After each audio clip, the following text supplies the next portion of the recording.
যখন সবাই তোমার হাত ছেড়ে দেবে, তখন মনে রেখো, একা হাঁটার শক্তিও মানুষকে মহৎ করে তোলে। ভিড় সবসময় সত্যের পাশে থাকে না। অনেক সময় সত্যকে একাই পথে চলতে হয়। যে মানুষ একা লড়তে শিখে যায়, তাকে হারানোর ক্ষমতা পৃথিবীর কারোর থাকে না। শ্রীকৃষ্ণ বলছেন, অন্যের ভরসায় নয়, নিজের আত্মবিশ্বাসে চলতে শেখো।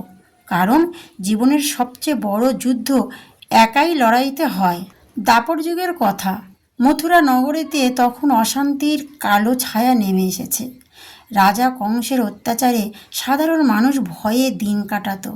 কেউ সত্য কথা বলার সাহস পেত না। সবাই শুধু নিজের প্রাণ বাঁচাতে ব্যস্ত। কিন্তু সেই অন্ধকার সময়ে জন্ম নিলেন শ্রীকৃষ্ণ। শৈশব থেকে কৃষ্ণ অন্যরকম ছিলেন। তার চোখে ছিল শান্তি, মুখে ছিল মধুর হাসি, আর অন্তরে ছিল অদ্ভুত সাহস। গোকুলের মানুষ তাকে ভালোবাসলেও অনেক সময় তার কথা বুঝতে পারত না।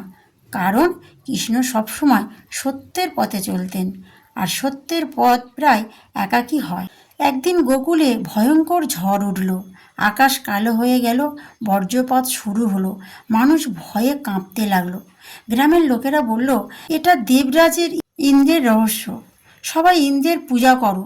কিন্তু তখন ছোট্ট কৃষ্ণ বললেন, না, প্রাকৃতিকে সম্মান করো। গোবর্ধন পর্বত আমাদের রক্ষা করে, গরু আমাদের জীবন দেয়, তাই তাদের কৃতজ্ঞতা জানানো উচিত।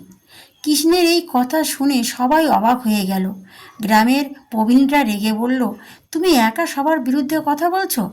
কৃষ্ণ শান্ত গলায় বললেন, যদি সত্য একা হয়, তবুও সত্যকে অনুসরণ করতে হবে। কিন্তু অধিকাংশ মানুষ কৃষ্ণকে বিশ্বাস করল না। তারা ভাবল, ছোট্ট এক বালক কি করে এত বড় সিদ্ধান্ত নেয়। সেই মুহূর্তে কৃষ্ণ একা হয়ে গেলেন। শ্রীকৃষ্ণ বুঝতেন, জীবনে এমন সময় আসে যখন নিজের বিশ্বাসের জন্য একাই দাঁড়াতে হয়। তিনি কাউকে জোর করলেন না, নিজের পথে নিজেই বেছে নিলেন। এরপর শুরু হলো ভয়ঙ্কর বৃষ্টি, চারিদিকে জল আর ঝড়। মানুষ তখন বুঝতে পারল তাদের সব ভরসা ভেঙে পড়েছে। তখন কৃষ্ণ একাই এগিয়ে গেলেন এবং নিজের কনিষ্ঠ আঙুলে তুলে নিলেন গোবর্ধন পর্বত। পুরো গোকুল সেই পর্বতের নিচে আশ্রয় নিল। 7 দিন ধরে কৃষ্ণ একাই দাঁড়িয়ে রইলেন। কেউ তার কষ্ট বুঝতে পারেনি, কিন্তু তিনি হাসি মুখে সকলকে রক্ষা করলেন। সেই ঘটনার পর গোকুলবাসী বুঝল, যে মানুষ একা সত্যের পথে হাঁটে, শেষ পর্যন্ত জয় তারই হয়। শ্রীকৃষ্ণ তখন বললেন, মানুষ যখন নিজের আত্মশক্তিকে চিনতে পারে, তখন সে আর দুর্বল থাকে না। ভিড়ের সঙ্গে হাঁটা সহজ, কিন্তু সঠিক পথে একাই হাঁটাই আসল সাহস। বহু বছর পর কুরুক্ষেত্রের যুদ্ধ শুরু হলো। অর্জুন যুদ্ধক্ষেত্রে দাঁড়িয়ে ভেঙে পড়লেন। তিনি বললেন, মাধব, আমি পারবো না। নিজের আত্মীয়দের বিরুদ্ধে যুদ্ধ কিভাবে করব। সব যোদ্ধা তখন নিজের নিজের সেনা নিয়ে ব্যস্ত। কেউ অর্জুনের মনের যন্ত্রণা বুঝতে পারল না। অর্জুন নিজেকে একা মনে করলেন। তখন শ্রীকৃষ্ণ মৃদু হেসে বললেন, অর্জুন, জীবনের সবচেয়ে বড় যুদ্ধ ভেতরের দুর্বলতার বিরুদ্ধে। যখন সবাই তোমাকে ছেড়ে যাবে, তখন নিজের আত্মাকে সঙ্গী করো। শ্রীকৃষ্ণ আরও বললেন, কর্ম করে যাও, ফলের চিন্তা করো না। মানুষ তোমাকে বুঝবে কিনা সেটা গুরুত্ব নয়, তুমি সত্যের পথে আছো কিনা সেটাই গুরুত্বপূর্ণ। অর্জুন বললেন, কিন্তু আমি তো একা হয়ে যাব। কৃষ্ণ উত্তরে বললেন, যে সত্যের সঙ্গে থাকে সে কখনো একা নয়।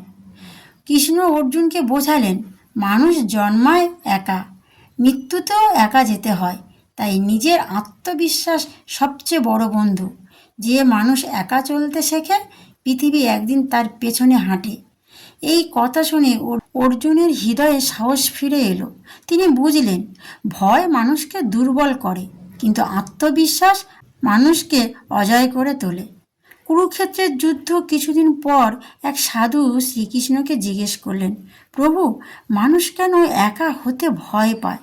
শ্রীকৃষ্ণ বললেন, কারণ তারা নিজের শক্তিকে চেনে না।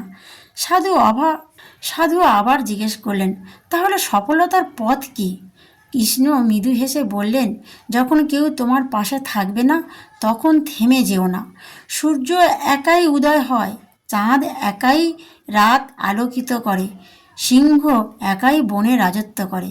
তাই সফল হতে হলে একাই চলতে শেখো।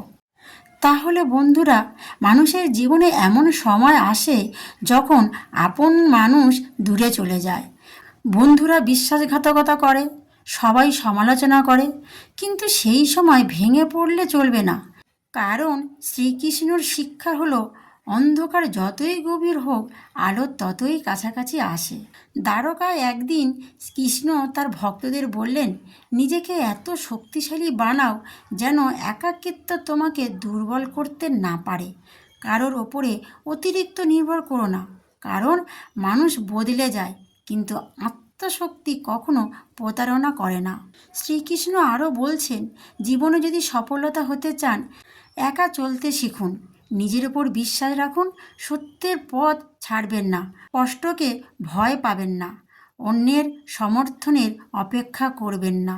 কারণ যে মানুষ একা লড়তে জানে, ভাগ্য একদিন তার সামনে মাথা নত করে। জীবনের পথে সবাই সঙ্গ দেবেন না। তাহলে বন্ধুরা, জীবনের পথে সবাই সঙ্গ দেন না, কিন্তু শ্রীকৃষ্ণর শিক্ষা যদি হৃদয়ে থাকে তাহলে একাকিত্ব শক্তিতে পরিণত হবে। তাহলে বন্ধুরা, আজ এখানেই শেষ করছি।